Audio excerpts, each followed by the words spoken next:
the official pull to open summary of the Frontier in Space in 3 minutes, starting in 3, 2, 1, go.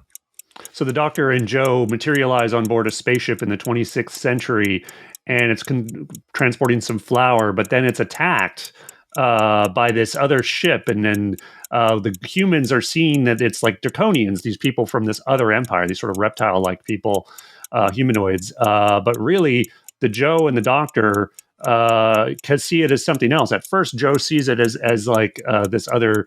It's a drashig or something, and actually, no, he sees the humans as a drashig because everyone is being sort of manipulated by this hypno device to see the things that they fear most. So the humans see them as draconians, but really they're Ogrons. Ogrons are attacking this ship.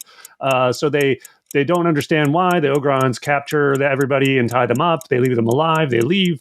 When the humans come to, they accuse the Doctor and Joe of being spies that work with the Draconians, who they thought attacked the ship. So they're taken back to Earth. They're interrogated. The Doctor and Joe try to insist that no, these are the Draconians aren't attacking your ships.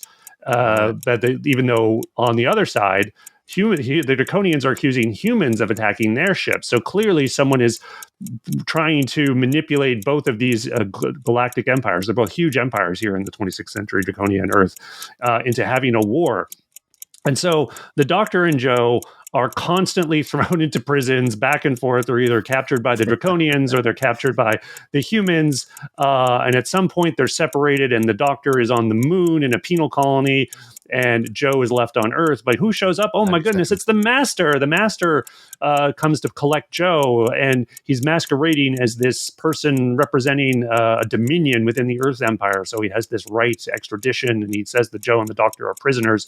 So the president of Earth actually reluctantly says, you can go ahead and take them. So he goes to the moon, collects the Doctor after he sort of tries this aborted attempt to escape with some political prisoners.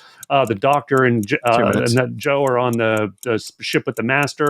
They sort of screw around with it so that it actually drifts into Draconian space. The Draconians capture him. The Doctor talks to the Emperor of the Draconia, and he sort of knows the Draconians because he was there 500 years ago, convinces them to believe him, because what happens is the Ogrons show up and try to bust the Master out of there, but one of them stays behind. He gets knocked unconscious, so they're going to take the Ogron back to Earth, but the Master ship intercepts them.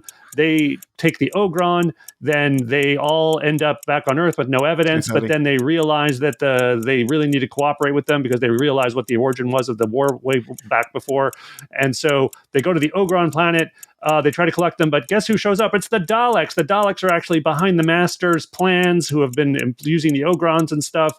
So what happens is the Daleks kind of come, and they're going to kill everyone. They leave because the Master wants to break the Doctor, but then that gives the Doctor a chance to escape, and so do the other folks who go back and save the war. And the Doctor and Joe leave in the TARDIS with the Doctor injured. Wow. Okay.